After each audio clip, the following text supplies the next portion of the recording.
እግዚአብሔር ሆይ አንዳንድ ጊዜ በጣም መሳቅ አለብኝ።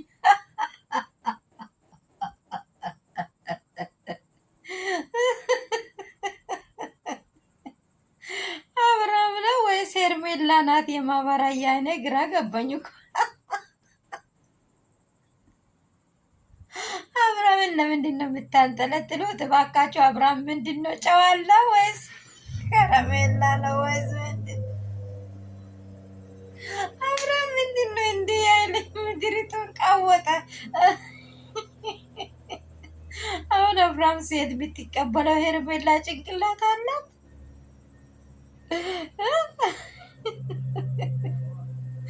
really you are mind no work okay? የአንቺ ጭንቅላት አልሰራም ብዬ ነው እንጂ የሚገምተው እንደው አብርሃም እንዲህ ብሎ በሜዳ ቀለበቷን አውልቆ እንደዚህ ደግሞ ሄዶ ጫማውን እያወለቀች ነው፣ ጨርቁን እያወለቀች። አረ ለምን ትጫወቱ ነው ያላችሁ? እባካችሁ አትጫወቱብን፣ አትጫወቱ። አብርሃም ደግሞ የአማራ ፍቅር እያረጋ ነው። ዝም ብላችሁ አትቀውጡ። ይህ ዘመን ያለፈ ፎቶ እያመጣችሁ አብርሃም ላይ ሲያምር ይቀራል። አብርሃም ቢሄድ ለሄርሜላም አይጣፍጥም። ይህንን በደንብ ሲመራችሁን ዋጡ። ለሄርሜላም አይጣፍጥም። ሄርሜላም ለሌላ ከዚህ በኋላ ለአብርሃም ሲትሆን ራሱ አጣፍጥም። ለምን በሉኝ። ሄርሜላም በአደባባይ ነው አልፈልግሽም ያለ ይህን ሰው ፈልገሃል ብላ ብለሽ ብትሄጂ ዋጋ መለሽ ብሬ መልሽ ትርፉ ኪሳራ ነው ይላል። ዋጋ መለሽም ብሬ መልሽ ተረባይ ይልሻል።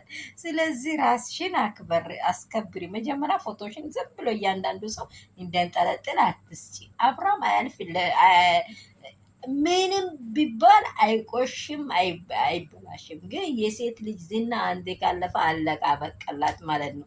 እቺ በቃ ምንድን ነው የሚባለው የሜዳ አህያ ተብላ ነው የምትጠራው። ከዛ እግዚአብሔር ያድነን ይቅር ይበለን። እናቴ አይምሮሽን አሰሪ። ሰላም ሰላም ቤተሰብ። ዛሬ ደግሞ አሁን በምሻው የሰማሁት ነገር በጣም የሚደብር በጣም የሚያስቅ በቃ ፈታ አድርጎኛል። ትንሽ ደቂቃ ሲቄዋለሁ ማለት ነው። ሰላማችሁ ብዝት ትርፍ ይበል።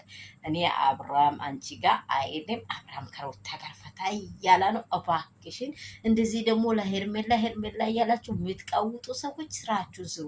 ለምንድን ነው ዝሙት መልካም ነው ብላችሁ የተቀበላችሁት?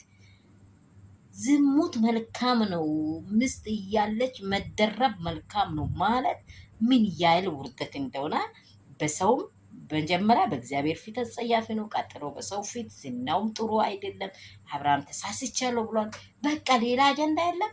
ያለ እሱ ስራ የማይሰራም መሰለኝ። አረ ላይክ እና ሼር ሰብስክራይብ እንዳይረሳ። እነዚህ ራሳቸው ስራ ፈት ሰው ስራ የሚያስፈትትን ሰዎች ተውልኝ ባካችሁ።